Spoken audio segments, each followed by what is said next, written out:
Viewers welcome back in program. Viewers हुण आपां गलबात करन जा रहे हैं और दस्सण जा रहे हैं कि जिहड़ा सिख कौम दा केसरी झंडा है उसका मतलब की है। सो केसरी झंडा मुढ़ले इंसानी हकों, मजहबी आज़ादी और बराबरी का जिहड़ा है वह प्रतीक है और सिखां ने लगभग 74 साल पहला तिरंगे नाल अपनी किस्मत जिहड़ी है वह नत्थी कीती सी। ये तिरंगा पिछले 74 साल दे विच जुल्म, नफरत, घट गिनती के हकों नूं खोना अते नाम बराबरी का जिहड़ा वह प्रतीक बन गया है। सो अज भारत दीयां जिहड़ियां दूसरियां घट गिनतियां जिहड़ियां ने वो सिख कौम ते बड़ियां आसां ते उम्मीदां जिहड़ियां ने वो लाई बैठियां ने और उन्हां नूं पता है कि पिछले 6 सालां दे हैंकड़बाज मोदी दे राज नूं जे किसी ने चैलेंज करन दी जिहड़ी हिम्मत दिखाई है वो केसरी निशान की अगवाई हेठली सिख कौम ही है।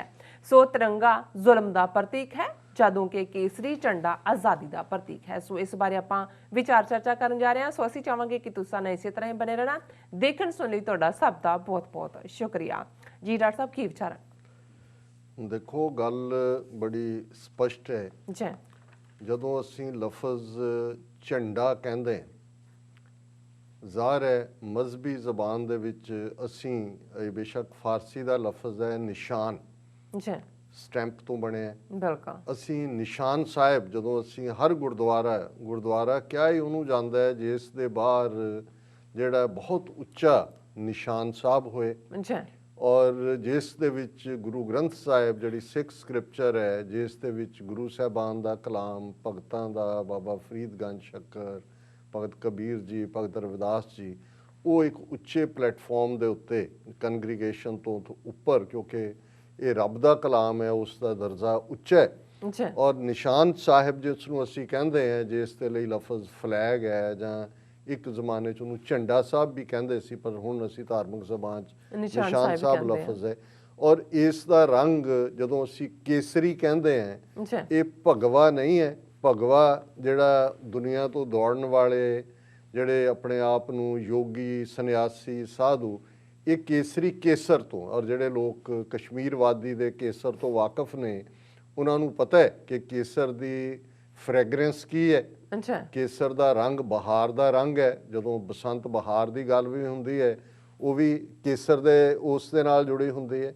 ਪਰ ਜਿਨ੍ਹਾਂ ਨੇ ਅੱਗ ਦੇਖੀ ਹੈ, ਅੱਗ ਦੇ ਵਿੱਚ ਜੇ ਤੁਸੀਂ ਉਸ ਦੇ 3 ਫਲੇਮ ਹੁੰਦੇ ਨੇ ਪਰ ਜਿਹੜੀ ਡੀਪ ਫਾਇਰ ਹੈ ਉਸ ਦੇ ਵਿੱਚ ਜਿਹੜਾ ਇਹ ਰਿਬੈਲੀਅਨ ਵੀ ਹੈ ਔਰ ਇਹ ਵੀ ਹੈ ਕਿ ਇਧਰ ਨਾ ਆਇਓ ਅਦਰਵਾਈਜ਼ ਫਿਰ ਇਹ ਹੈ ਕਿ ਵੀ ਅਸੀਂ ਅੱਗ ਬਣ ਕੇ ਸਾੜਨ ਦੀ ਹਿੰਮਤ ਵੀ ਰੱਖਦੇ ਹਾਂ, ਜੂਝਣ ਦੀ ਹਿੰਮਤ ਵੀ ਰੱਖਦੇ ਹਾਂ ਔਰ ਅਸੀਂ ਅਣਖ ਔਰ ਗੈਰਤ ਦੇ ਜਿਹੜੇ ਹੈ ਉਹ ਪ੍ਰਤੀਕ ਵੀ ਹੈ। ਔਰ ਬੇਸ਼ੱਕ ਜਿਹੜਾ ਇਸ ਦੀ ਸ਼ੁਰੂਆਤ ਨਿਸ਼ਾਨ ਸਾਹਿਬ ਦੀ ਔਰ ਜਿਹੜੇ ਸਾਡੇ ਵੀਰ ਭੈਣਾਂ ਜਾਂਦੇ ਨੇ ਜਿਨ੍ਹਾਂ ਨੇ ਦਰਬਾਰ ਸਾਹਿਬ ਅੰਮ੍ਰਿਤਸਰ ਦੇ ਦੀਦਾਰ ਕੀਤੇ ਨੇ ਉਹ ਦੇਖਣਗੇ ਕਿ ਵੀ ਇੱਕ ਪਾਸੇ ਹਰਮੰਦਰ ਸਾਹਿਬ ਹੈ ਉਹ ਮੁਕਾਮ ਜਿਸ ਦਾ ਸੰਗੇ ਬੁਨਿਆਦ 5ਵੇਂ ਪਾਤਸ਼ਾਹ ਗੁਰੂ ਅਰਜਨ ਸਾਹਿਬ ਨੇ ਸਾਈਂ ਮੀਆਂ ਮੀਰ ਜੀ ਜਿਹੜੇ ਲਾਹੌਰ ਦੇ ਵਿੱਚ ਮੁਕਾਮ ਸਨ ਉਹਨਾਂ ਪਾਲਕੀ ਭੇਜ ਕੇ ਉਹਨਾਂ ਨੂੰ ਲਿਆਂਦਾ ਔਰ ਉਹਦਾ ਸੰਗੇ ਬੁਨਿਆਦ ਸਾਈਂ ਮੀਆਂ ਮੀਰ ਜੀ ਨੇ ਰੱਖਿਆ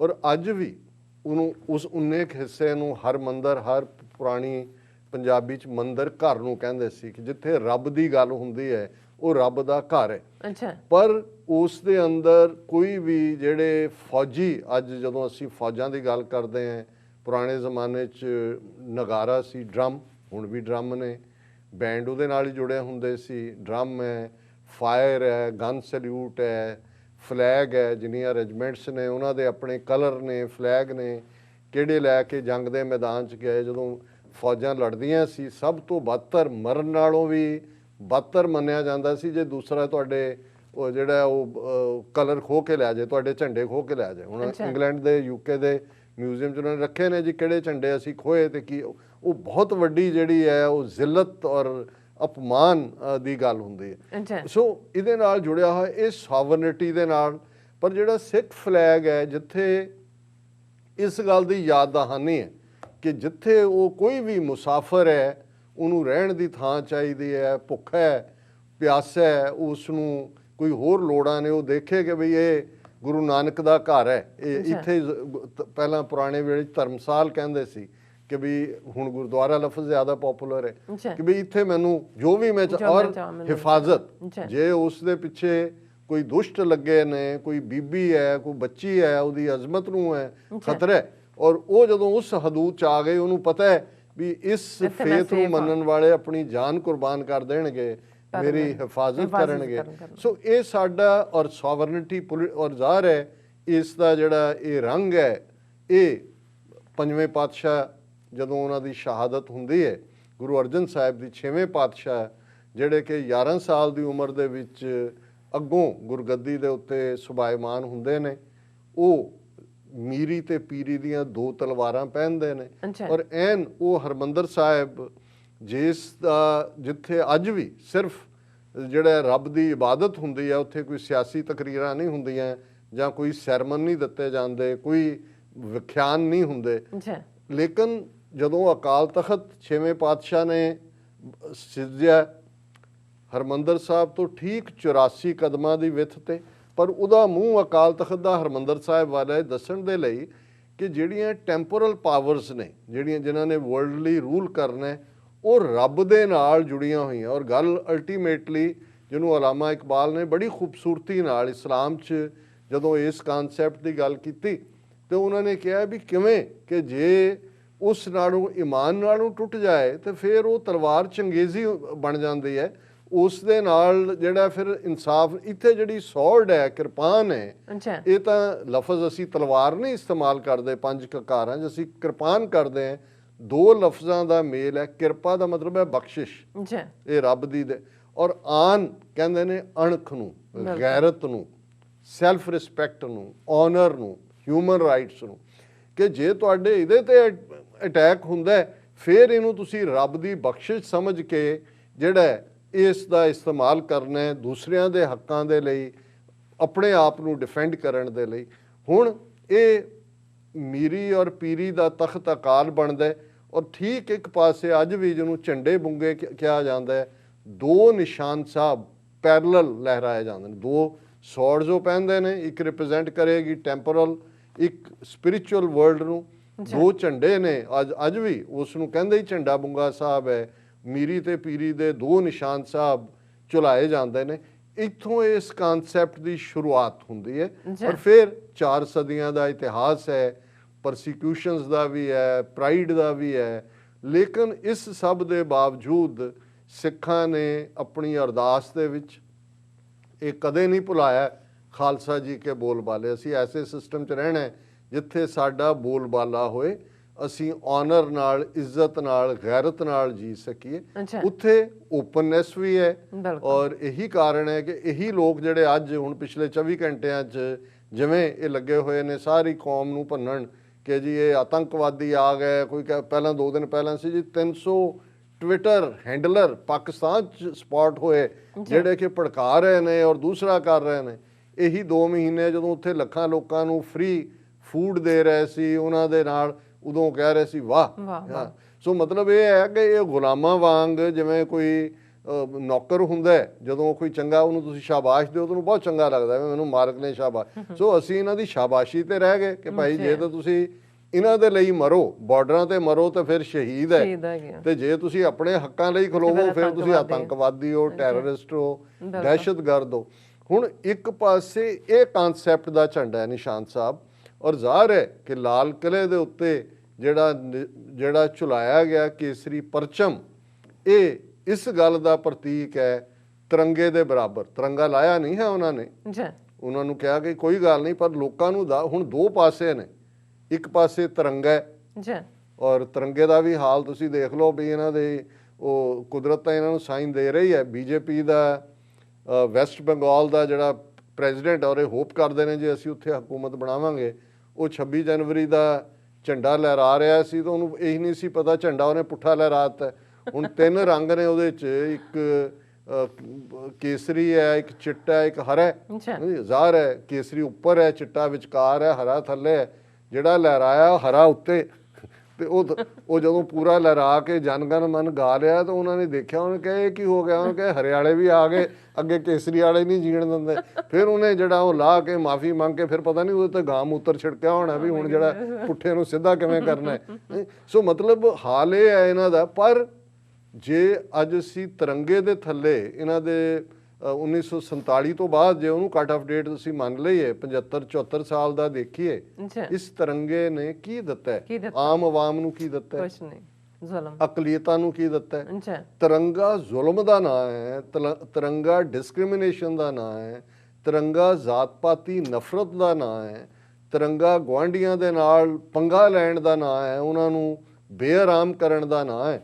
ਤਿਰੰਗੇ ਦੇ ਥੱਲੇ ਕਿੰਨੇ ਜਲਿਆਂ ਵਾਲੇ ਬਾਗ ਵਰਤਾਏ ਨੇ। ਤੁਸੀਂ ਇੱਕ ਛੋਟੀ ਜਿਹੀ ਸਿੱਖ ਕੌਮ ਦਾ ਜਿਹੜਾ ਉਹ 1.5 ਲੱਖ ਨੌਜਵਾਨ ਮਾਰ ਦਿੱਤਾ 10 ਸਾਲ 'ਚ। ਕਸ਼ਮੀਰ ਦੇ ਵਿੱਚ 1 ਲੱਖ ਤੋਂ ਜ਼ਿਆਦਾ ਜਿਹੜੇ ਨੇ ਉਹ ਫੇਕ ਸਟੇਜ ਐਨਕਾਊਂਟਰ, ਔਰ ਪਿਛਲੇ 1.5 ਸਾਲ ਤੋਂ ਉੱਥੇ ਕੀ ਜ਼ੁਲਮ। ਨਾਰਥ ਈਸਟ ਦੇ ਵਿੱਚ ਅਸੀਂ ਅੰਦਾਜ਼ਾ ਨਹੀਂ ਲਾ ਸਕਦੇ ਕਿ 250,000 ਤੱਕ ਇਹਨਾਂ ਨੇ ਜਿਹੜੇ ਨਾਗਾਲੈਂਡ, ਮਿਜ਼ੋਰਮ, ਮਨੀਪੁਰ, ਤ੍ਰਿਪੁਰਾ, ਉਹਨਾਂ ਦੀਆਂ ਜਨਰੇਸ਼ਨਸ ਵਾਈਪ ਆਊਟ ਕਰ ਦਿੱਤੀਆਂ ਨੇ। ਔਰ ਵਿਦਨ ਦਾ ਕੰਟਰੀ ਦਲਿਤਸ ਜਿਹਨਾਂ ਨੂੰ ਸ਼ੂਦਰ ਅੱਜ ਵੀ ਸ਼ੂਦਰ ਬਣਾਇਆ ਹੋਇਆ, ਇਹਨਾਂ ਦੇ ਮਹੱਲਿਆਂ 'ਚੋਂ ਲੰਘ ਨਹੀਂ ਸਕਦੇ। ਘੋੜੀ ਤੇ ਚੜ੍ਹਨਾ ਤਾਂ ਦੂਰ ਦੀ ਗੱਲ ਹੈ, ਪੈਦਲ ਨਹੀਂ ਉੱਥੋਂ ਜਾ ਸਕਦੇ। ਹੁਣ ਉਸ ਤਿਰੰਗੇ ਦੇ ਬਰਾਬਰ ਜੇ ਹੁਣ ਸਿੱਖਾਂ ਨੇ ਆ ਕੇ ਉਸ ਲਾਲ ਕਿਲੇ ਦੇ ਉੱਤੇ ਕਿਹਾ ਵੀ ਇਹ ਤੁਹਾਡਾ ਤਿਰੰਗਾ ਜਿਹੜਾ ਨਾ ਇਹਨੂੰ ਲਪੇਟੋ ਤੇ ਜਾ ਕੇ ਗੰਗਾ ਦੇ ਦਾਇਨੇ 'ਚ ਦਫਨ ਕਰੋ ਇਹਨੂੰ, ਆਪ ਵੀ ਤੁਸੀਂ ਜਾਓ ਗੰਗਾ ਜਮਨਾ। ਹੁਣ ਇੱਥੇ ਇਹ ਕੇਸਰੀ ਜਿਹੜਾ ਹਰ ਇੱਕ ਨੂੰ ਮਹਿਫੂਜ਼ ਰੱਖੇਗਾ, ਜਿਹੜਾ ਹਰ ਇੱਕ ਦੇ ਹੱਕਾਂ ਦੀ ਗੱਲ ਕਰੇਗਾ। ਔਰ ਇਹ ਜਦੋਂ ਅਸੀਂ ਇਕਨੋਮਿਕਲ ਪ੍ਰੋਸਪੈਰਿਟੀ ਦੀ ਗੱਲ ਕਰਦੇ, ਮੈਂ ਅਕਸਰ ਦੁਹਰਾਉਂਦਾ ਕਿ ਪਹਿਲੀ ਵਾਰ ਪੋਲੀਟੀਕਲ ਪਾਵਰ 14 ਮਈ 1710 ਨੂੰ ਬਾਬਾ ਬੰਦਾ ਸਿੰਘ ਬਹਾਦਰ ਨੇ ਸਰਹੰਦ ਦੇ ਜਿਹੜਾ ਸੀ ਹਾਕਮ, ਉਹਨੂੰ ਡਿਫੀਟ ਕਰਕੇ ਫਤਿਹਗੜ੍ਹ ਸਾਹਿਬ ਦੇ ਵਿੱਚ ਕੇਸਰੀ ਪਰਚਮ ਲਹਿਰਾਇਆ ਸੀ। ਔਰ ਉਸ ਕੇਸਰੀ ਪਰਚਮ ਲਹਿਰਾਉਣ ਤੋਂ ਬਾਅਦ ਪਹਿਲਾ ਆਰਡਰ ਜਿਹੜਾ ਕੱਢਿਆ ਸੀ ਕਿ ਜ਼ਮੀਨ ਵਾਹੁਣ ਵਾਲਾ ਜ਼ਮੀਨ ਦਾ ਮਾਲਕ ਹੈ, tiller of the land is the owner of the land. ਔਰ ਇਹ 311 ਸਾਲ ਬਾਅਦ ਜਿਹੜੇ ਤਿੰਨੋਂ ਹੀ ਖੇਤੀ ਕਾਨੂੰਨ ਨੇ ਇਹ ਉਹ ਅੰਡੂ ਕਰਨੇ, ਜਿਹੜਾ ਹੱਕ ਬਾਬਾ ਬੰਦਾ ਸਿੰਘ ਬਹਾਦਰ ਨੇ ਬਿਨਾਂ ਮਜ਼ਹਬ ਦੇ ਵਿਤਕਰੇ ਦੇ ਹਰ ਇੱਕ ਨੂੰ ਦਿੱਤਾ ਸੀ। ਔਰ ਫਿਰ ਜਿਹੜੀ ਰਾਇਲ ਸਟੈਂਪ ਸੀ, ਜਦੋਂ ਅਸੀਂ ਗੱਲ ਕਰਦੇ ਹਾਂ ਵੀ ਇਹ ਹੁਣ ਕੁਝ ਜਿਹੜੇ ਥੋੜੇ ਸਿੰਪੈਥੀ ਰੱਖਣ ਵਾਲੇ ਪੱਤਰਕਾਰ ਨੇ ਉਹ ਕਹਿ ਰਹੇ ਨੇ ਨਹੀਂ ਇਹ ਖਾਲਿਸਤਾਨ ਦਾ ਝੰਡਾ ਨਹੀਂ ਹੈ, ਇਹ ਸਿੱਖ ਫਲੈਗ ਹੈ, ਸਿੱਖ ਧਾਰਮਿਕ ਨਿਸ਼ਾਨ ਸਾਹਿਬ ਜਿਹੜਾ ਹੈ ਉਹਨੂੰ ਇਹ ਕਹਿੰਦੇ ਨੇ। ਹੁਣ ਉਹਨੂੰ ਕਾਰਨ ਹਾਲਾਂ ਜਿਹੜਾ ਸਿੱਖ ਪੋਲੀਟੀਕਲ ਆਈਡੀਓਲੋਜੀ ਹੈ ਜਾਂ ਪੋਲੀਟੀਕਲ ਸਾਡਾ ਸਿਸਟਮ ਸੀ ਬਾਬਾ ਬੰਦਾ ਸਿੰਘ ਬਹਾਦਰ ਦੇ ਵੇਲੇ, ਬਾਅਦ ਦੇ ਵਿੱਚ ਜਾਂ ਫਿਊਚਰ ਖਾਲਿਸਤਾਨ 'ਚ ਹੋਏਗਾ, ਉਹਦਾ ਉਹੀ ਸਾਡਾ ਇਨਸਿਗਨੀ ਹੈ ਜਿਹੜਾ ਰਾਇਲ ਸਟੈਂਪ ਦੇ ਉੱਤੇ ਸੀ ਪਹਿਲਾ ਸਿੱਖ ਰਾਜ ਦੇ ਵੇਲੇ,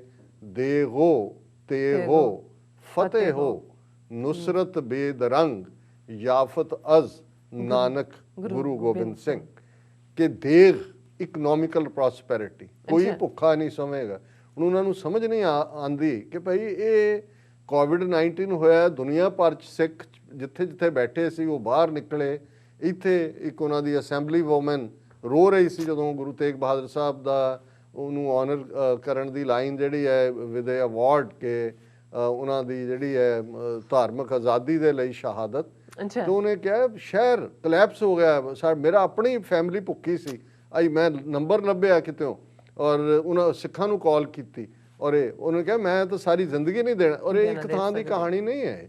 ਸੋ ਇਹ ਕੋਈ ਓਵਰਨਾਈਟ ਨਹੀਂ ਆਉਂਦੀ, ਇਹਦੇ ਪਿੱਛੇ ਉਹੀ 5.5 ਸਦੀਆਂ ਦਾ ਉਹ ਇਤਿਹਾਸ ਜੁੜਿਆ। ਜੇ ਬਾਬਾ ਨਾਨਕ ਸੱਚਾ ਸੌਦਾ ਕਰਦੇ ਨੇ 20 ਰੁਪਈਏ ਜਿਨ੍ਹਾਂ ਦੇ ਨਾਲ ਲੋੜਵੰਦਾਂ ਨੂੰ ਖਵਾਉਂਦੇ ਨੇ, ਤੇ ਜਿਵੇਂ ਕੱਲ ਕੋਈ ਕਹਿ ਰਿਹਾ ਸੀ ਉਹਦੀ ਤਾਂ ਅਜੇ ਚਵਾਨੀ ਵੀ ਨਹੀਂ ਖਰਚੀ ਗਈ, ਉੱਥੇ ਹੀ ਪਏ, ਉਹਦੇ ਇੰਟਰਸਟ ਨਾਲ ਹੀ ਚੱਲ ਰਿਹਾ। ਸੋ ਇਹ ਇੱਕ ਜਿਹੜਾ ਔਰ ਤੇਗ ਇਹ ਗੱਲ ਯਾਦ ਦਹਾਨੀ ਕਰਵਾਈ ਕਿ ਭਾਈ ਅਲਟੀਮੇਟਲੀ ਜਿਹੜੀ ਗੱਲ 10ਵੇਂ ਪਾਤਸ਼ਾਹ ਨੇ ਵੀ ਦ੍ਰਿੜ ਕਰਵਾਈ ਕਿ ਕਉ किसी को राज न दे हैं जो ले हैं निज बल से ले हैं। कि भाई कोई किसी ਨੂੰ ਤਸ਼ਰੀ ਤੇ ਰੱਖ ਕੇ ਨਹੀਂ ਦਿੰਦਾ, ਲੈਣਾ ਪੈਂਦਾ। ਔਰ ਉਹ ਤੇਗ ਅਲਟੀਮੇਟਲੀ ਹਰ ਕੁਝ ਤੇਗ ਦੇ ਹਵਾਲੇ ਹੈ। ਤੁਹਾਡੀ ਵਿਲ ਪਾਵਰ ਅਲਟੀਮੇਟਲੀ ਫਰੀडम ਉਹਦੇ ਨਾਲ ਜੁੜੀ ਹੋਈ ਹੈ। ਸੋ ਐਨ ਇਹਨਾਂ ਦੇ 74 ਸਾਲ ਬਾਅਦ ਜਿਹੜਾ ਲਗਭਗ ਰਿਪਬਲਿਕ ਡੇ ਨੂੰ ਤਾਂ 3 ਸਾਲ ਘੱਟ ਕਰ ਲਓ ਕਿਉਂਕਿ 26 ਜਨਵਰੀ 1950 ਨੂੰ ਹੈ। ਅਗਲਾ ਸਾਲ ਇਹਨਾਂ ਨੇ 75ਵੀਂ ਐਨੀਵਰਸਰੀ 15 ਅਗਸਤ 1947 ਦੀ ਮਨਾਣੀ ਹੈ। ਪਰ ਇਸ ਇਹਨਾਂ ਦੇ 72ਵੇਂ ਰਿਪਬਲਿਕ ਡੇ ਦੇ ਮੌਕੇ ਤਿਰੰਗਾ ਡਿਸਕਾਰਡ ਕਰਕੇ ਸਿੰਘਾਂ ਨੇ ਕਿਹਾ ਕਿ ਤਿਰੰਗਾ ਨਹੀਂ, ਖਾਲਸਾਈ ਝੰਡਾ, ਤੁਹਾਡਾ ਰਾਜ ਨਹੀਂ, ਹੁਣ ਖਾਲਸਾਈ ਰਾਜ। ਔਰ ਇਹ ਚੈਲੰਜ ਛੋਟਾ ਨਹੀਂ, ਇਹ ਹਿੱਕ ਦੇ ਉੱਤੇ ਗੱਡਣਾ। ਔਰ ਇੱਕ ਹੁਣ ਕਿਉਂਕਿ ਇਹਨਾਂ 24 ਘੰਟਿਆਂ ਜਿੱਥੇ ਨੈਗੇਟਿਵਿਟੀ ਕਰਨ ਵਾਲੇ ਚੀਕਾਂ ਮਾਰ ਰਹੇ ਨੇ ਔਰ ਉਹਨਾਂ 'ਚ ਜਿਹੜੀ ਇਹ ਬਦ ਜ਼ਬਾਨ, ਬਦ ਕਲਾਮ, ਬਦ ਇਖਲਾਕ ਕੰਗਨਾ, ਉਹਨੂੰ ਬਹੁਤ ਤਕਲੀਫ ਹੋਈ ਹੈ। ਉਹਨੇ ਇਹ ਕਿਹਾ ਕਿ ਜੀ ਇਹ ਸਾਰੇ ਜਿਹੜੇ ਨੇ ਫਾਰਮਰਸ ਦੀ ਜਿਹੜੀ ਸਪੋਰਟ ਕਰਦੇ ਨੇ ਸਾਰੇ ਟੈਰਰਿਸਟ ਨੇ। ਔਰ ਇਹ ਜਿਹੜੇ ਨੇ today I want to say each and every Indian who is supporting these farmers is also a terrorist including anti-national brands। ਔਰ ਇਹ ਸਾਰੇ ਚੋਂ ਲੇਕਿਨ ਇਹਨਾਂ ਨੂੰ ਇਹ ਵੀ ਯਾਦ ਦਹਾਨੀ ਕਰਵਾਈ ਹੈ ਸਾਡੇ ਵੀਰਾਂ ਨੇ ਕਿ ਭਾਈ ਤੁਹਾਨੂੰ ਇਹ ਭੁੱਲ ਗਿਆ ਕਿ ਤੁਸੀਂ ਮੈਂ ਆਲਰੇਡੀ ਪਹਿਲੇ ਸੈਗਮੈਂਟ 'ਚ ਜ਼ਿਕਰ ਕੀਤਾ ਕਿ ਤੁਸੀਂ ਦਰਬਾਰ ਸਾਹਿਬ ਤੇ ਹਮਲਾ ਕਰਕੇ ਟੈਂਕਾਂ ਤੋਪਾਂ ਨਾਲ ਉੱਥੇ ਤਿਰੰਗਾ ਲਹਿਰਾ ਕੇ ਆਏ ਸੀ। ਉਹ ਵੀ ਅਸੀਂ ਭਾਜੀ ਮੋੜਨੀ ਸੀ, 36 ਸਾਲ ਬਾਅਦ ਮੋੜੀ ਹੈ ਵੀ ਜਿੱਥੋਂ ਤੁਸੀਂ ਆਰਡਰ ਕੀਤੇ ਸੀ ਫੌਜਾਂ ਭੇਜਣ ਦੇ। ਵੈਸੇ ਉਸ ਇੰਦਰਾ ਗਾਂਧੀ ਵਾਅਦੇ ਦੀ ਤਾਂ ਅਸੀਂ ਚੰਗੀ ਤਰ੍ਹਾਂ ਸੇਵਾ ਸੰਭਾਲ ਕਰ ਲਈ ਸੀ, ਪਰ ਹੁਣ ਆ ਤੁਹਾਡੇ ਲਾਲ ਕਿਲੇ ਤੇ ਲਾ ਕੇ ਚੱਲੇ ਕਿ ਅਸੀਂ 21 ਦੇ 31 ਮੋੜਨਾ ਜਾਣਦੇ ਆ, ਭਾਜੀ ਮੋੜਨੀ ਆਂਦੀ ਹੈ। ਪਰ ਇੱਕ ਗੱਲ ਜੇ ਬਹੁਤਿਆਂ ਦੀ ਯਾਦ 'ਚ ਹੋਏਗੀ ਔਰ ਅੱਜ ਵੀ ਟੈਕਨੀਕਲ ਟੀਮ ਨੂੰ ਕਹਾਂਗਾ, ਉਹ ਪਿਕਚਰ ਜਦੋਂ 6 ਦਸੰਬਰ 1992 ਨੂੰ ਬਾਬਰੀ ਮਸਜਿਦ ਸ਼ਹੀਦ ਕੀਤੀ ਗਈ, 5 ਸਦੀਆਂ ਪੁਰਾਣੀ ਮਸਜਿਦ, ਤੇ ਜਿਹੜੀ ਇਹ ਸਾਰੀ ਹਿੰਦੂਤਵੀ ਭੀੜ ਜਿਸ ਦੇ ਵਿੱਚ ਅਡਵਾਨੀ ਔਰ ਇਹ ਸਾਰੀਆਂ ਸਾਧਵੀਆਂ ਔਰ ਇਹ ਵਾਜਪਾਈ ਸਮੇਤ ਸਾਰੇ ਲੋਕ ਸੀ, ਇਹਨਾਂ ਨੇ ਜਿਹੜਾ ਝੰਡਾ ਉਸ ਦੇ ਉੱਤੇ ਡੋਮ ਦੇ ਉੱਤੇ ਲਾਇਆ ਸੀ ਉਹ ਭਗਵਾ ਸੀ ਹਿੰਦੂਤਵਾ ਦੇ ਦੱਸਣ ਦੇ ਲਈ ਕਿ ਹੁਣ ਇੱਥੇ ਜਿਹੜਾ ਸਿਰਫ ਤੇ ਸਿਰਫ ਸਾਡਾ ਜਿਹੜਾ ਹਿੰਦੂਤਵੀ ਦਾ ਰਾਜ ਹੋਏਗਾ। ਦਰਸ਼ਕ ਦੇਖ ਰਹੇ ਨੇ ਔਰ ਇਹ ਉਦੋਂ ਨਹੀਂ ਕਿਸੇ ਨੇ ਕਿਹਾ ਕਿ ਭਾਈ ਇਹ ਤੁਸੀਂ ਕੀ ਕੀਤਾ। ਇਸੇ ਤਰ੍ਹਾਂ 21 ਦਸੰਬਰ 2017 ਨੂੰ ਉਦੈਪੁਰ ਕੋਟ ਦੇ ਵਿੱਚ ਰਾਜਸਥਾਨ 'ਚ ਉਦੈਪੁਰ ਉਹਨਾਂ ਨੇ ਤਿਰੰਗਾ ਲਾ ਕੇ ਤੇ ਉੱਥੇ ਭਗਵਾ ਝੰਡਾ ਲਹਿਰਾਇਆ ਸੀ ਕਿਉਂਕਿ ਇਹ ਉਸ ਪੀਰੀਅਡ ਦੇ ਵਿੱਚ ਇੱਕ ਜਿਹੜੇ ਮੁਸਲਮਾਨ ਜਿਹਦੇ ਨਾਲ ਧੱਕਾ ਹੋਇਆ ਸੀ ਉਹਨੂੰ ਜ਼ਮਾਨਤ ਦੇ ਦਿੱਤੀ ਸੀ ਕੋਰਟ ਨੇ, ਤੇ ਇਹ ਹਿੰਦੂ ਤਵੀ ਇਕੱਠੇ ਹੋ ਕੇ ਉਹਨਾਂ ਨੇ ਕਿਹਾ ਜੀ। ਔਰ ਹਕੀਕਤ ਇਹ ਹੈ ਇਹ ਜਿਹੜਾ ਬੜਾ ਤਿਰੰਗੇ ਦਾ ਜਿਹੜਾ ਉਹ ਹੇਜ ਜਤਾਉਂਦੇ ਨੇ ਅੱਜ ਵੀ ਜਿਹੜਾ RSS ਦਾ ਹੈੱਡਕੁਆਟਰ ਨਾਗਪੁਰ 'ਚ ਹੈ ਉੱਥੇ ਤਿਰੰਗਾ ਨਹੀਂ ਹੈ, ਉੱਥੇ ਇਹਨਾਂ ਦਾ ਇਹ ਭਗਵਾ ਝੰਡਾ ਹੈ ਹਿੰਦੂਤਵਾ ਦਾ, ਜਿਹਨੂੰ ਇਹ ਹਰ ਇੱਕ ਨੂੰ ਇਸ ਹਿੰਦੂਤਵਾ ਦੇ ਝੰਡੇ ਥੱਲੇ ਲਿਆਉਣਾ ਚਾਹੁੰਦੇ ਨੇ। ਤੇ ਉਹਨਾਂ ਨੇ ਕਿਹਾ ਜੀ ਉਦੋਂ ਤੁਹਾਨੂੰ ਤਕਲੀਫ ਕਿਉਂ ਨਹੀਂ ਸੀ ਹੋਈ, ਇਹ ਸਾਰੇ ਜਿਹੜੇ ਕਿ ਭਾਈ ਅਦਾਲਤ ਦੇ ਉੱਤੇ ਜਿਹੜਾ ਉਹ ਇੱਥੇ ਤਾਂ ਤਿਰੰਗਾ ਲਾਇਆ ਨਹੀਂ ਕਿਸੇ ਨੂੰ, ਉਹਦੇ ਬਰਾਬਰ ਘੜਤਾ ਵੀ ਇਹ ਲੋਕਾਂ ਨੂੰ ਚੋਇਸ ਦੇ ਦਿੱਤੀ ਕਿ ਇੱਕ ਪਾਸੇ ਇਹ ਨੇ ਡਿਸਕ੍ਰਿਮੀਨੇਸ਼ਨ ਵਾਲੇ, ਜ਼ੁਲਮ ਕਰਨ ਵਾਲੇ, ਤੇ ਦੂਸਰੇ ਪਾਸੇ ਤੁਹਾਡੇ ਲਿਬਰੇਟਰ ਨੇ। ਫਿਰ ਤਾਜ਼ਾ 'ਚ 2019 'ਚ ਜਦੋਂ ਟਰੰਪ ਦਿੱਲੀ 'ਚ ਬੈਠਾ ਸੀ, CAA ਔਰ ਦੂਸਰੇ ਪ੍ਰੋਟੈਸਟ ਤੋਂ ਬਾਅਦ ਕਿਵੇਂ ਇਹਨਾਂ ਨੇ ਸੁਪਰੀਮ ਕੋਰਟ ਦਾ ਸਹਾਰਾ ਲੈ ਕੇ ਉਹ ਸਾਰੇ ਪ੍ਰੋਟੈਸਟਰ ਉਠਾਏ ਔਰ ਫਿਰ ਕਿਵੇਂ ਯੂਪੀ ਦੇ ਇਸ ਕੰਨਪਾਟੇ ਗੁੰਡੇ ਯੋਗੀ ਆਦਿੱਤਿਆਨਾਥ ਯੋਗੀ ਨੇ ਬੱਸਾਂ ਭਰ ਕੇ ਗੁੰਡਿਆਂ ਦੀਆਂ ਭੇਜੀਆਂ ਔਰ ਦਿੱਲੀ ਦੇ ਵਿੱਚ ਹੀ ਮੁਸਲਮਾਨਾਂ ਦਾ ਕਤਲੇਆਮ ਕਰਵਾਇਆ ਗਿਆ। ਔਰ ਉਹਨੂੰ ਅੱਜ ਵੀ ਬਹੁਤ ਸਾਰੇ ਉਹਨਾਂ 'ਚ ਜਵਾਹਰ ਲਾਲ ਨਹਿਰੂ ਯੂਨੀਵਰਸਿਟੀ ਦੇ, ਜਾਮੀਆ ਮਿਲੀਆ ਇਸਲਾਮੀਆ ਦੇ ਸਟੂਡੈਂਟ UAP ਦੇ ਥੱਲੇ ਫੜੇ ਹੋਏ ਨੇ। ਔਰ ਇੱਕ ਪਾਰਟ ਜਿਹੜੀ ਹਰ ਇੱਕ ਨੇ ਉਹ ਪਿਕਚਰ ਵੀ ਤਸਵੀਰ ਵੀ ਦੇਖੀ ਸੀ ਕਿ ਉਹਨਾਂ ਨੇ ਮਸਜਿਦ ਨੂੰ ਢਾਇਆ ਔਰ ਇੱਕ ਪਾਸੇ ਉਹਦਾ ਇੱਕ ਹਿੱਸਾ ਢਾਇਆ ਔਰ ਮਸਜਿਦ ਦੀ ਗੁੰਮਟੀ ਦੇ ਉੱਤੇ ਜਿਹੜਾ ਉਹਦਾ ਝੰਡਾ ਉਤਾਰ ਕੇ ਆਪਣਾ ਭਗਵਾ ਝੰਡਾ ਲਾਇਆ ਤੇ ਮਸਜਿਦ ਬਾਅਦ ਦੇ ਵਿੱਚ ਸਾੜ ਦਿੱਤੀ। ਹੁਣ ਤਾਂ ਨਾ ਕਿਸੇ ਨੇ ਲਾਲ ਕਿਲਾ ਸਾੜਿਆ ਨਾ ਕਿਸੇ ਨੇ ਤਿਰੰਗਾ ਲਾਇਆ। ਔਰ ਇਹ ਜਿਹੜਾ ਈਵਨ ਵਾਸ਼ਿੰਗਟਨ DC ਦੇ ਵਿੱਚ ਅਸੀਂ ਦੇਖਦੇ ਹਾਂ ਕਿ ਵੀ ਜਦੋਂ ਇਹ ਰਾਇਟ 2 ਹਫ਼ਤੇ ਪਹਿਲਾਂ ਉੱਥੇ ਹੁੰਦੇ ਨੇ ਕੈਪੀਟਲ ਹਿੱਲ ਦੇ ਉੱਤੇ, ਇਹਨਾਂ ਦਾ ਕੇਰਲਾ ਦਾ ਜਿਹਦਾ ਬਾਅਦ 'ਚ ਆ ਗਿਆ ਕਿ RSS ਦਾ ਵਰਕਰ ਸੀ ਕਿ ਕਿਵੇਂ ਜਿਹੜਾ ਉਹ ਸੁਬਰਾਮਨੀਅਮ ਸਵਾਮੀ ਦੇ ਨਾਲ ਵੀ ਔਰ ਦੂਸਰਿਆਂ ਦੇ ਨਾਲ ਵੀ ਉਹ ਕਿਵੇਂ ਝੰਡਾ ਲੈ ਕੇ ਇੰਡੀਆ ਦਾ ਤਿਰੰਗਾ ਉੱਥੇ ਕੈਪੀਟਲ ਹਿੱਲ ਤੇ ਅਟੈਕ ਕਰਨ ਗਿਆ। ਉਦੋਂ ਤੁਹਾਨੂੰ ਨਹੀਂ ਨਜ਼ਰ ਆਇਆ ਕਿ ਵੀ ਇਹ ਤੁਹਾਡਾ ਤਿਰੰਗਾ ਦੰਗਈ, ਤੁਸੀਂ ਲੋਕ ਹੋ ਔਰ ਤੁਸੀਂ ਈਵਨ ਅਮਰੀਕਾ ਵਰਗੇ ਮੁਲਕ 'ਚ ਆ ਕੇ ਵੀ ਇਹ ਕੁਝ ਕਰ ਰਹੇ ਹੋ। ਔਰ ਇਹ ਸਾਰੇ ਜਿਹੜੇ ਨੇ ਆਪਣੇ ਆਪ ਦੇ ਵਿੱਚ ਮੈਂ ਸਮਝਦਾ ਵੀ ਸਬੂਤ ਨੇ ਕਿ ਵੀ ਇਹ ਕਿਸ ਪਾਸੇ ਨੂੰ ਜਾਂਦੇ ਨੇ। ਲੇਕਿਨ ਸਾਡਾ ਈਮਾਨ ਜਿੱਥੇ ਅਸੀਂ ਇਸ ਮੌਕੇ ਸਮੁੱਚੀ ਕੌਮ ਦੇ ਵਿੱਚ ਇੱਕ ਬੜੀ ਖੁਸ਼ੀ ਦੀ ਲਹਿਰ ਹੈ, ਇੱਕ ਦਲੇਰੀ ਹੈ, ਇੱਕ ਐਕਸਟਰਾ ਐਡਰਨਲਿਨ ਹੈ। ਅੱਛਾ ਔਰ ਇਸ ਦੇ ਉੱਤੇ ਅਸੀਂ ਗੁਰੂ ਸਾਹਿਬਾਨ ਦਾ ਹੀ ਇਸ ਨੂੰ ਸ਼ੁਕਰਾਨਾ ਕਰ ਸਕਦੇ ਹਾਂ। ਮੈਂ ਤਾਂ ਰੱਬ ਦੀ ਇੱਕ ਕਲਾ ਕਹਿੰਦਾ। ਔਰ ਇੱਕ ਸਾਡੇ ਵੀਰ ਪ੍ਰਭ ਸ਼ਰਨਬੀਰ ਸਿੰਘ ਉਹਨਾਂ ਦੀ ਕਪਲੇਟ ਦੇ ਨਾਲ ਮੈਂ ਇਸ ਸੈਗਮੈਂਟ ਨੂੰ ਕਲੋਜ਼ ਕਰਦਾ, ਅੱਛਾ ਜਿਹਦੇ 'ਚ ਉਹਨਾਂ ਨੇ ਕਿਹਾ ਕਿ ਲਾਲ ਕਿਲੇ ਵੱਲ ਵੇਖ ਤੂੰ ਦਿੱਲੀਏ ਲਾਉਂਦੇ ਬਾਜ਼ ਉਡਾਰੀ। ਲਾਲ ਕਿਲੇ ਵੱਲ ਵੇਖ ਤੂੰ ਦਿੱਲੀਏ ਲਾਉਂਦੇ ਬਾਜ਼ ਉਡਾਰੀ, ਦੇਹਾਂ ਵਿੱਚ ਤੂਫਾਨ ਖੋਲਦੇ ਮਨਾਂ 'ਚ ਰੋਸੇ ਭਾਰੀ। ਤੂਫਾਨ ਹਰ ਇੱਕ ਦੇ ਅੰਦਰ, ਜਿਹਨੂੰ ਉਹਨਾਂ ਨੇ ਦਸਵੇਂ ਪਾਤਸ਼ਾਹ ਨੇ ਅੰਮ੍ਰਿਤ ਦੀ ਤਾਕਤ 'ਚ ਕਿਹਾ ਸੀ ਕਿ ਇੱਕ ਇੱਕ ਮੌਜ ਮੇਂ ਨਹਰਾਏ ਇਨਕਲਾਬ, एक एक मौज में ज़र्राए आफताब, इन कतरों पे जब मैंने डाली नज़र तो देखा शजाहत का उनमें असर। हर एक कतरा जलवाए ज़िंदगी, हर एक कतरा में नूर ताबंदगी, हवेदा हुए ज़िंदगी के नुकात। ये था आबे आहिन के आबे हयात, इस अमृत से बरसात होने लगी, मुहंग अफसर दा कलियों के धोने लगी। इस अमृत से एक बूंद जब चिड़िया ने पी तो पकड़ ली उस जुबां शाहीबाज की। ये ਜਿਹੜੀ ਗੁਰੂ ਦੀ ਕਲਾ ਹੈ ਕਿ ਜਦੋਂ ਇੱਕ ਚਿੜੀਆਂ ਸੇ ਮੈਂ ਬਾਜ ਦੋ, ਇਹ ਕਿ ਜਦੋਂ ਇਹ ਦਿੱਲੀ ਦੇ ਲਾਲ ਕਿਲੇ ਤੇ ਕੇਸਰੀ, ਕੋਈ ਹਿੰਮਤ ਨਹੀਂ ਕਿਸੇ ਦੀ ਹੋਏ ਕਿ ਲਾਣ ਤਰਲੇ ਕਰਕੇ ਦੌੜੇ ਹੋਏ। ਔਰ ਇਹੀ ਗੱਲ ਉਹਨਾਂ ਨੇ ਕਿਹਾ ਕਿ ਲਾਲ ਕਿਲੇ ਵੱਲ ਵੇਖ ਤੂੰ ਦਿੱਲੀਏ ਲਾਉਂਦੇ ਬਾਜ਼ ਉਡਾਰੀ। ਹੁਣ ਬਾਜ਼ ਦਸਵੇਂ ਪਾਤਸ਼ਾਹ ਦਾ ਹੈ। ਹਮੇਸ਼ਾ ਅਸੀਂ ਇਹ ਵਿਸ਼ਵਾਸ ਕਰਦੇ ਹਾਂ ਕਿ ਜਦੋਂ ਪੰਥ ਦੇ ਉੱਤੇ ਕੋਈ ਮੁਸੀਬਤ ਹੁੰਦੀ ਹੈ, ਇੱਕਦਮ ਬਾਜ਼ ਅਸਮਾਨ 'ਚ ਉਡਾਰੀਆਂ ਮਾਰਦੇ ਨੇ। ਔਰ ਇਹ ਹੁੰਦਾ ਕਿ ਭਾਈ ਫਿਕਰ ਨਾ ਕਰੋ, ਮੈਂ ਤੁਹਾਡੇ ਨਾਲ ਹਾਂ। ਔਰ ਲਾਲ ਕਿਲੇ ਵੱਲ ਵੇਖ ਤੂੰ ਦਿੱਲੀਏ ਲਾਉਂਦੇ ਬਾਜ਼ ਉਡਾਰੀ, ਦੇਹਾਂ ਵਿੱਚ ਤੂਫਾਨ ਖੋਲਦੇ ਮਨਾਂ 'ਚ ਰੋਸੇ ਭਾਰੀ। ਇਹਨਾਂ ਦੀ ਪਰਵਾਜ਼ ਦੇ ਸਾਵੇਂ ਸਭ ਅਸਮਾਨ ਨੇ ਛੋਟੇ, ਰਾਜ ਤਾਜ ਪੈਰਾਂ ਵਿੱਚ ਰੁਲਣੇ, ਹਸਤੀ ਰੱਖ ਨਿਆਰੀ। ਕਿ ਇਹ ਨਿਆਰਾਪਨ ਸਾਡਾ ਕਾਇਮ ਰਹੇ। ਤੇ ਇਹ ਜਿਹੜੇ ਬਾਜ਼ਾਂ ਦੀ ਜਿਵੇਂ ਪਰਵਾਜ਼, ਉਹ ਤਾਂ ਅਸਮਾਨਾਂ ਦੇ ਖਿਡਾਰੀ ਹੁੰਦੇ ਨੇ, ਉਹਨਾਂ ਦੀ ਕੋਈ ਲਿਮਿਟ ਨਹੀਂ ਹੈ। ਇਵੇਂ ਜੇ ਗੁਰੂ ਦੇ ਉੱਤੇ ਸਦਕ ਹੈ, ਇਹਨਾਂ ਦੀ ਪਰਵਾਜ਼ ਦੇ ਸਾਵੇਂ ਸਭ ਅਸਮਾਨ ਨੇ ਛੋਟੇ, ਰਾਜ ਤਾਜ ਪੈਰਾਂ ਵਿੱਚ ਰੁਲਣੇ, ਹਸਤੀ ਰੱਖ ਨਿਆਰੀ। ਸੋ ਨਾਈਸ ਜੀ ਡਾਕਟਰ ਸਾਹਿਬ, ਤੁਹਾਡਾ ਬਹੁਤ ਬਹੁਤ ਸ਼ੁਕਰੀਆ। ਤੁਸੀਂ ਆਪਣੇ ਵਿਚਾਰ ਸਾਡੇ ਦਰਸ਼ਕਾਂ ਨਾਲ ਸਾਂਝੇ ਕੀਤੇ ਨੇ। ਆਸ ਕਰਦੇ ਹਾਂ ਕਿ ਸਾਡੇ ਦਰਸ਼ਕਾਂ ਨੂੰ ਅੱਜ ਦਾ ਜਿਹੜਾ ਸਪੈਸ਼ਲ ਪ੍ਰੋਗਰਾਮ ਹੈ ਇਹ ਪਸੰਦ ਆਇਆ ਹੋਵੇਗਾ।